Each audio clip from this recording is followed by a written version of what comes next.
오늘 우리에게 주시는 하나님의 말씀 에스겔 37장 1절부터 14절까지의 말씀입니다. 자, 오늘 말씀을 우리가 함께 나누기 전에 우리 한번 헬라어인데요. 성경이 신약 성경은 헬라어로 기록되어 있잖아요. 자, 우리 다 같이 읽겠습니다.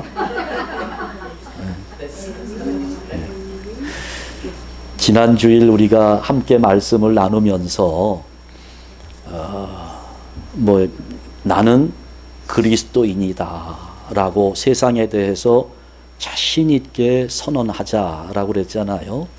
이 부분입니다. 이것이 이제 에고 에이미 크리스티아노스라고 되어 있는데요. 우리 한번 저를 따라해 보죠. 에고 에이미 크리스티아노스. 이 에고 에이미는 요한복음에 아주 중요하게 등장하는 말씀입니다. 예수님께서 나는 포도나무요 할 때 에고 에이미 그랬습니다. 나는 선한 목자라 말씀하실 때에도 에고 에이미, 영어로 하면 I am 이라는 뜻입니다. I am Christian 이라는 말이죠.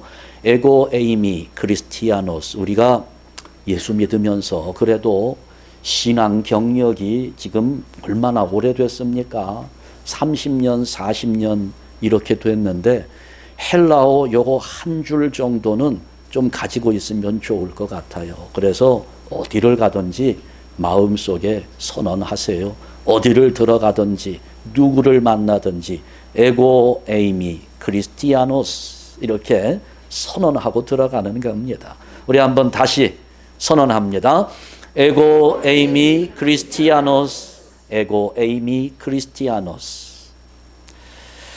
자, 오래전에 아주 의미심장한 영화가 한 편 개봉된 적이 있습니다. 킬링 필드라는 영화였는데요. 다큐멘터리 영화였습니다. 캄보디아에서 일어났던 일을 영화로 만들었습니다.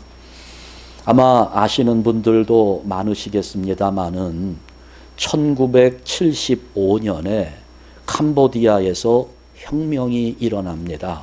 크메르 루즈라고 하는 혁명군에 의해서 캄보디아가 장악됩니다. 이제 그때 혁명에 성공한 크메르 루즈군이 친미했던 사람들을 죽이고요. 그 다음에 반지성주의를 앞세우면서 지식을 가진 사람들을 죽였습니다. 그래서 미국과 함께 손잡았던 사람들이 처형되고 지식을 가진 사람들이 처형되는데 그때 들려오는 이야기는 안경을 쓴 사람도 잡아가서 죽였답니다. 안경을 쓴 사람은 공부를 좀 한 것처럼 그렇게 보이기 때문에 반지성주의를 앞세워서 안경 쓴 사람들까지 다 죽였는데요. 10년 동안 170만 명을 죽였다고 공식적으로 나와 있습니다.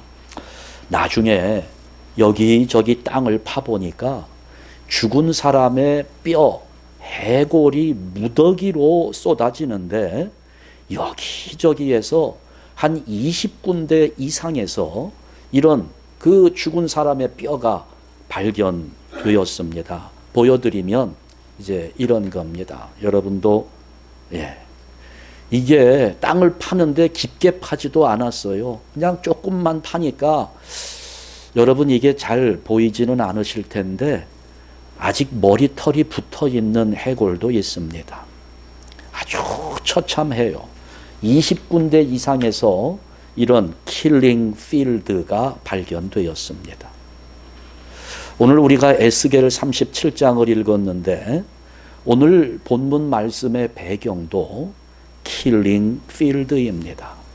하나님께서 뭔가 중요한 말씀을 하실 때 먼저 무엇인가를 보여주실 때가 있습니다. 지금 하나님은 에스겔에게 중요한 말씀을 하시기 위해서 이 킬링 필드를 보여주시는 겁니다. 해골이 가득 찬 그 죽은 자의 뼈다귀가 채워져 있는 킬링 필드 골짜기로 인도하셔서 그 뼈 사이를 지나가게 하셨습니다.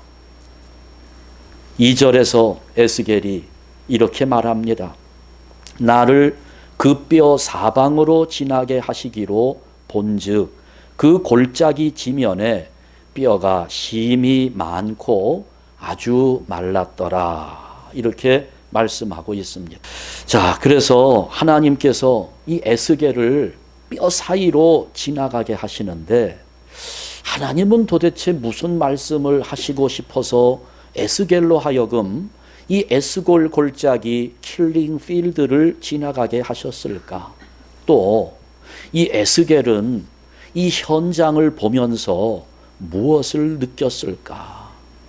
여러분 같으면 그 킬링 필드를 가면서 무슨 생각이 들 것 같아요? 뭐 죽음의 공포? 인생의 무상함? 그런 생각이 들까요? 이 뼈들은 이스라엘의 비참한 역사를 보여주고 있습니다.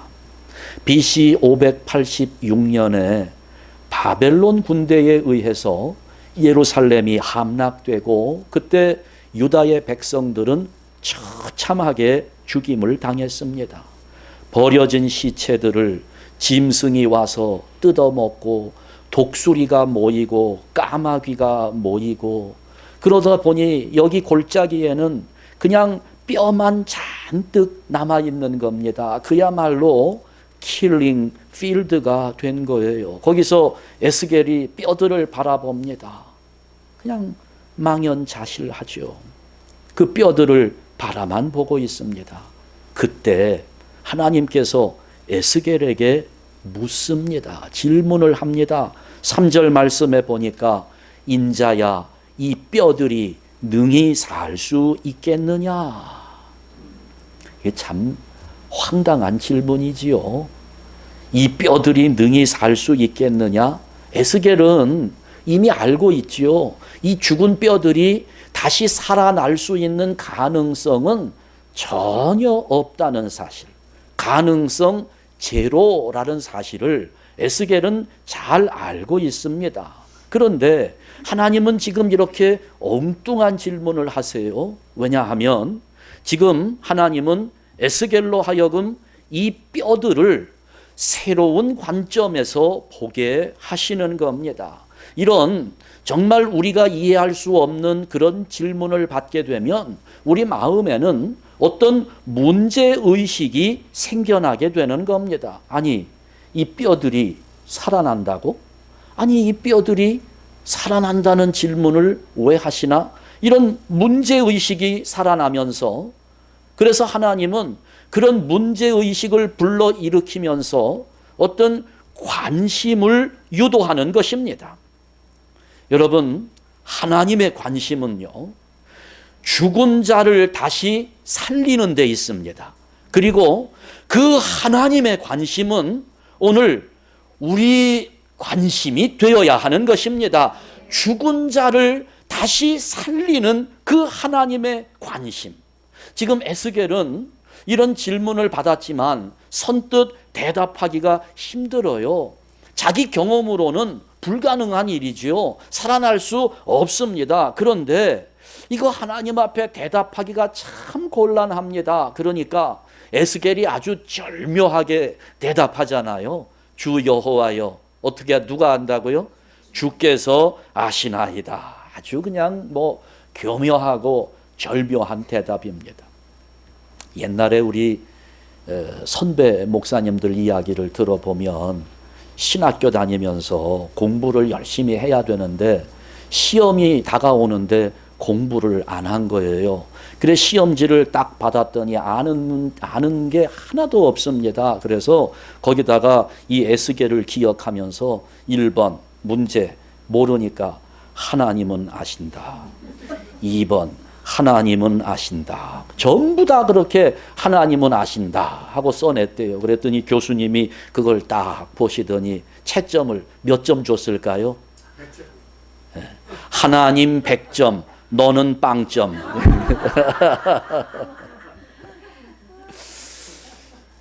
참 여기에 대답하기가 굉장히 어려우니까 주께서 아시나이다. 이렇게 대답을 했어요.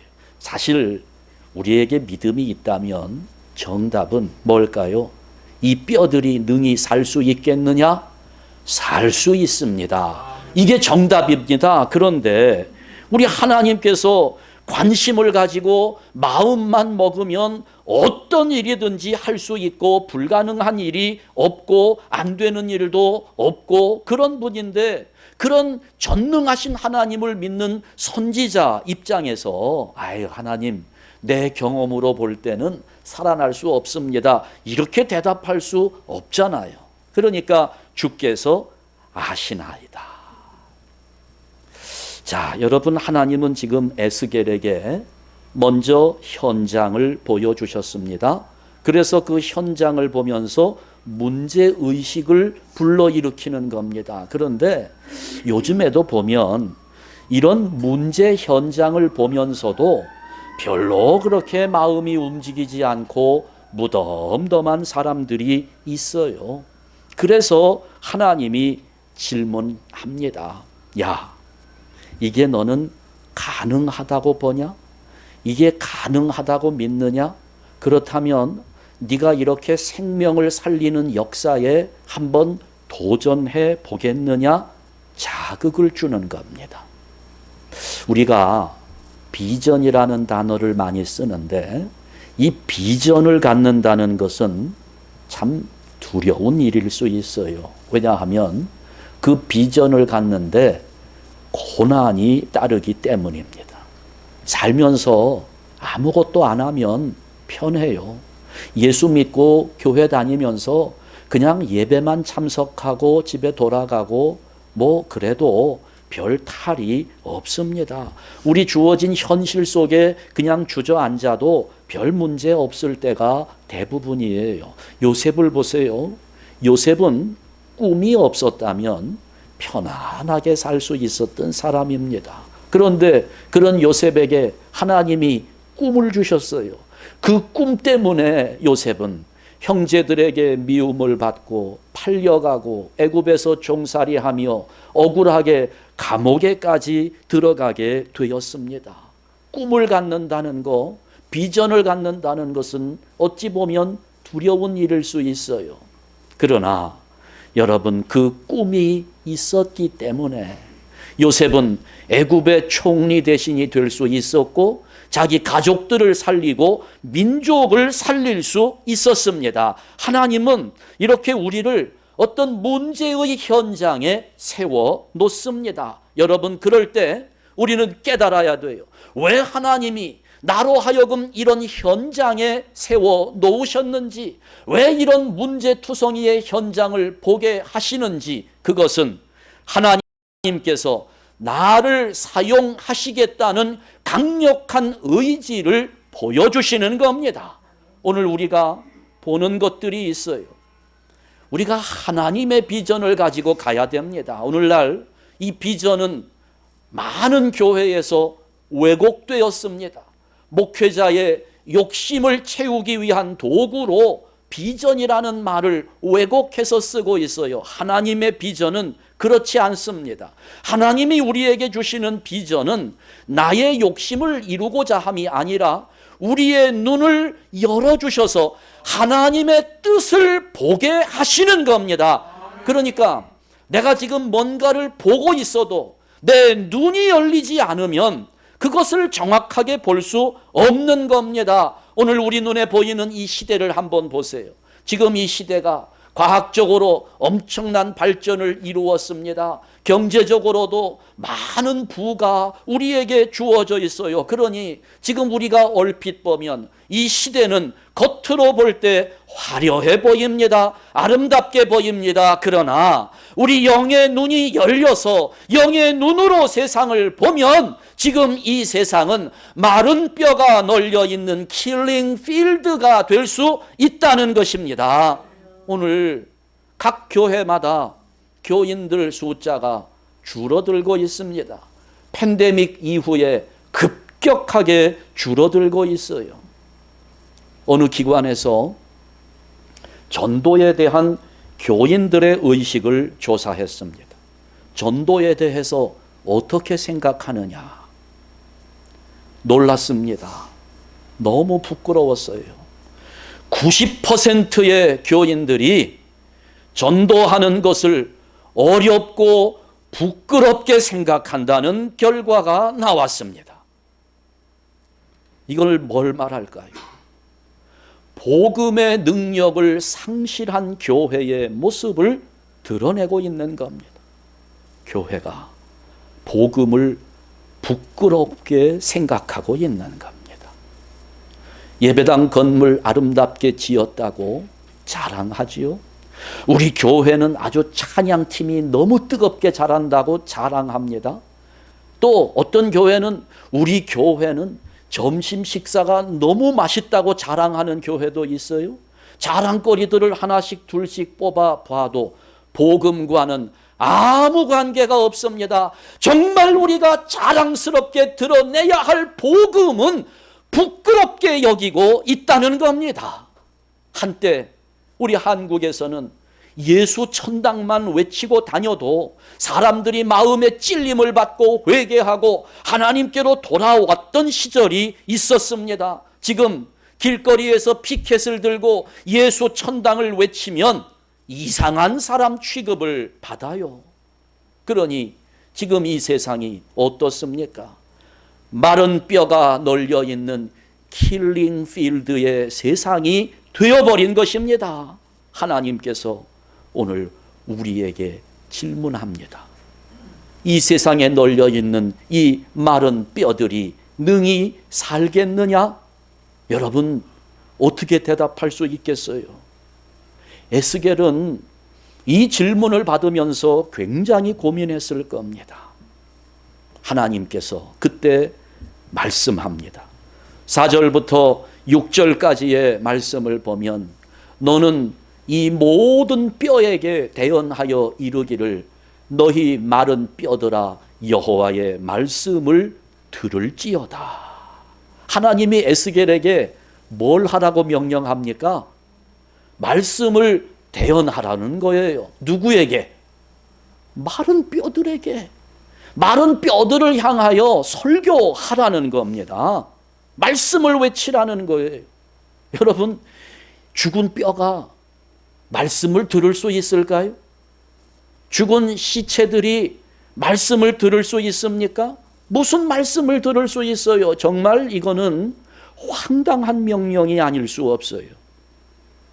하나님께서 얼마든지 하실 수 있는 일이기는 하지만 하나님은 뼈들에게 직접 말씀하셔서 살아날 수 있도록 하실 수 있는데 하나님 그렇게 안 하시는 거예요. 사람을 통해서 말씀하게 하시는 겁니다. 그래서 우리 사람은 하나님의 도구인 거예요. 하나님의 명령이 주어질 때 하나님의 사람은 순종해야 합니다. 에스겔에게 하나님이 말씀을 주셨어요. 죽은 뼈들을 향하여 말씀을 외치라고 했습니다. 우리도 그래야 합니다. 하나님의 말씀은 나를 통해서 세상으로 나아가야 하는 것입니다. 하나님의 말씀이 내 안에 머물러 있으면 안 된다는 것입니다. 흘러가야 되는 것입니다. 흘러가서 죽은 뼈들에게 닿아야 하는 것입니다. 내 말씀이 또 내 안에서 변해도 되지 않아요. 왜곡되면 안 됩니다. 하나님 말씀이 그대로 선포되어야 합니다. 여러분 지금 이 말씀 누구를 위한 말씀인가요? 뼈들을 위한 말씀입니다. 그렇다면 뼈들에게 가장 필요한 말씀은 어떤 내용일까요? 뼈들에게 무슨 말씀이 전해져야 될까요? 결론부터 말씀드리면 하나님의 능력으로 다시 살아나는 말씀이 전해져야 되는 것입니다. 여러분 뼈들에게 요즘 물가가 올라서 걱정이라는 말을 하면 무슨 의미가 있을까요?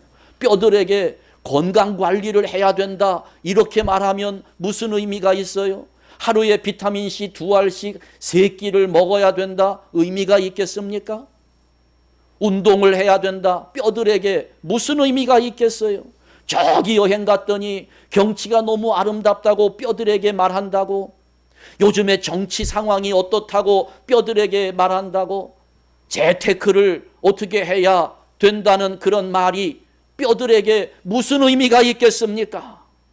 지금 뼈들에게 필요한 이야기는 오직 하나, 생명에 관한 말씀밖에는 필요한 말씀이 없는 거예요. 여러분, 지금 이 세상에 마른 뼈들이 널려 있습니다. 그래서 이 세상에 필요한 말씀은 오직 하나, 우리 주 예수 그리스도의 복음밖에는 필요치 않다는 사실을 깨달아야 되는 것입니다. 지금 여기 마른 뼈들이 널려 있어요. 그러나 말씀이 들어가면 달라집니다. 하나님의 말씀이 선포되면 달라진다는 거예요. 내 눈으로 볼 때에는 가망성이 없어 보여요. 그러나 여러분, 전도하면서 내가 판단하면 안 됩니다. 전도 대상자를 내가 고르면 안 되는 거예요. 어때요? 이 사람은 될 것 같고, 저런 사람은 아무리 전도해도 안 될 거야. 여러분, 그렇습니까? 이 사람은 우리 교회에 오면 도움이 되겠지만, 저런 사람은 우리 교회에 오면 교회가 시끄러워질 수 있어. 심란해. 여러분, 그래요? 아닙니다. 전혀 가망성이 없는 죽은 영혼을 구하는 것이 전도입니다. 복음은 그런 죽은 영혼들에게 전해지는 것입니다. 7절 말씀을 봅니다. 내가 명령을 따라 대언하니, 대언할 때에 뭐가 나요? 소리가 납니다. 무슨 소리였을까요? 움직이는데 이 뼈 저 뼈가 들어맞아 따닥따닥 하면서 흩어져 있는 뼈들이 딱딱딱딱 맞아드는 그런 소리가 난다는 거예요. 에스겔이 순종하니까, 우리 인간의 생각으로는 말도 되지 않는 그런 명령이라도 하나님 말씀에 따라 대언하니까, 말씀을 전하니까, 생명의 말씀을 전하니까 이렇게 역사가 일어나는 겁니다. 에스겔은 하나님의 말씀을 대언할 때 자기 수준에서 하나님의 말씀을 조절하지 않았습니다.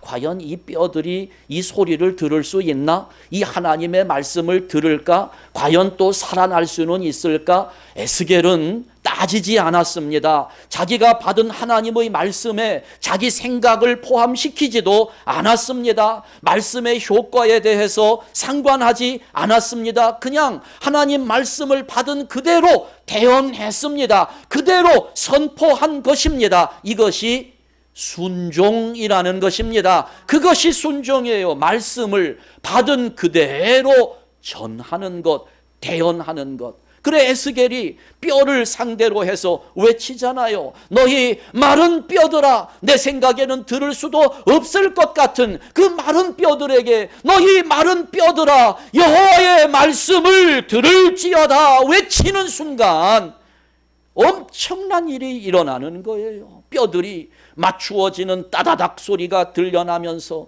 살아 움직이는 소리가 들립니다. 죽은 뼈들이 움직여요. 흩어진 뼈마디들이 제 짝을 찾아갑니다. 뼈만 맞추어지나요? 8절에 보니까 그 뼈에 힘줄이 생기고 살이 오르며 그 위에 가죽이 덮였다고 그랬어요. 하나님의 말씀이 선포되니까 생명의 역사가 일어나는 것입니다. 이것이 말씀의 권능이신 줄 믿으시기 바랍니다.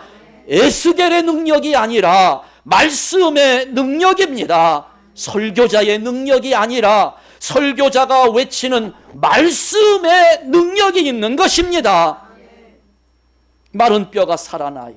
그런데 그 속에 생기는 없더라. 모양은 갖추어졌는데 아직 생명이 없습니다. 형태는 만들어졌는데 움직일 수가 없어요. 그래서 다시 말씀을 전합니다. 9절 말씀에 보니까 너는 생기를 향하여 대언하라. 생기야 사방에서부터 와서 이 죽음을 당한 자에게 불어서 살아나게 하라. 에스겔이 처음에는 마른 뼈를 향해서 하나님의 말씀을 대언했습니다.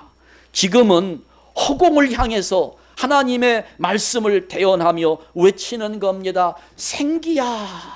이 사방에 있는 생기를 다 불어오는 건데 아마 어떻게 외쳤을까요? 사방이니까 아마 360도를 삥 돌면서 에스겔이 외쳤을 것 같아요. 생기야 사방에서부터 오라는 겁니다. 하나님의 생기. 어디에서 우리가 한번 본 적 있지요? 하나님께서 천지를 창조하실 때 흙으로 사람을 만드시고 그 코에 뭘 넣으셨어요? 생기를 불어 넣으시니 사람이 생명이 되었다고 했습니다. 여러분, 생기는 하나님의 호흡입니다. 하나님의 영이에요. 성령을 의미하는 겁니다. 사람은 그 안에 성령이 들어가야 생명이 되는 겁니다. 살아있는 사람이 되는 것입니다. 10절 말씀에 생기가 그들에게 들어가매 그들이 곧 살아나서 일어나 서는데 극히 큰 군대더라. 여러분, 내 몸에 피가 돈다고 내가 호흡하고 있다고 해서 살았다고 말할 수 없습니다. 성령이 없으면, 생기가 들어오지 않으면 죽은 것입니다. 그래서 여기 예수 믿지 않은 사람들을, 예수 안 믿는 사람들을 우리는 죽은 영혼이라고 말하는 겁니다. 생기가 들어가니까 어떻게 됩니까? 마른 뼈들이 큰 군대를 이루었습니다.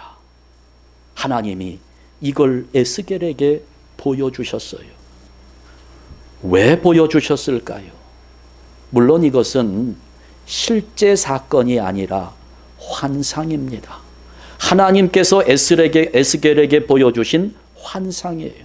그래서 11절부터 14절까지의 말씀을 보면 이 환상에 대해서 설명을 해 주십니다.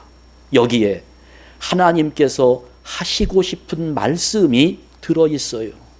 11절부터 14절까지의 말씀은 세 부분으로 나뉘어집니다. 먼저 첫 번째로 11절, 또 내게 이르시되 인자야 이 뼈들은 이스라엘 온 족속이라. 이스라엘 백성들이 절망 속에 탄식하는 모습이 나옵니다. 우리의 뼈들이 말랐고 우리의 소망이 없어졌으니 우리는 다 멸절되었다 하느니라.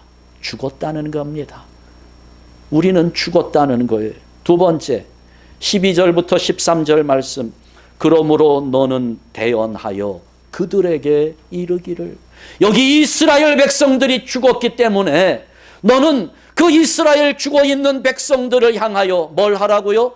대언하라고 합니다. 하나님의 말씀을 전하라는 겁니다. 내 백성들아, 내가 너희 무덤을 열고 너희로 거기에서 나오게 하고 이스라엘 땅으로 들어가게 하리라. 내 백성들아, 내가 너희 무덤을 열고 너희로 거기에서 나오게 한즉 너희는 내가 여호와인 줄을 알리라. 이스라엘이 바벨론에게 멸망당하고 포로로 잡혀가서 생활하고 있는 그 상황을 무덤으로 표현하고 있어요. 죽어 있다는 겁니다. 살아있지 못하다는 거예요. 그러나 내가 그 무덤 문을 열고 살아나게 하겠다는 하나님의 말씀입니다. 세 번째 14절 말씀을 보니까 내가 또 내 영을 너희 속에 두어 너희가 살아나게 하고 내가 또 너희를 너희 고국 땅에 두리니 나 여호와가 이 일을 말하고 이룬 줄을 너희가 알리라. 여호와의 말씀이니라. 하나님께서 성령을 부으셔서 다시 살아나게 하시고 그리고 그들이 이스라엘 땅에 다시 돌아와 살면서 여호와의 군대를 이루게 하겠다는 겁니다. 하나님의 사람으로 살게 만들겠다는 것입니다. 이것이 에스겔에게 환상을 보여주신 하나님의 뜻입니다. 이걸 말씀하시려고 에스겔에게 참담한 골짜기를 보여주셨어요. 나라를 잃어버리고 포로 생활을 하고 있는 이스라엘, 그것은 뼈가 마르는 현실이요 소망을 잃어버린 무덤이었습니다. 오늘 우리의 시대가 그렇습니다.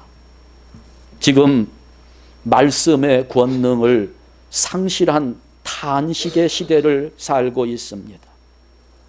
복음의 외침이 힘을 잃어가고 있습니다.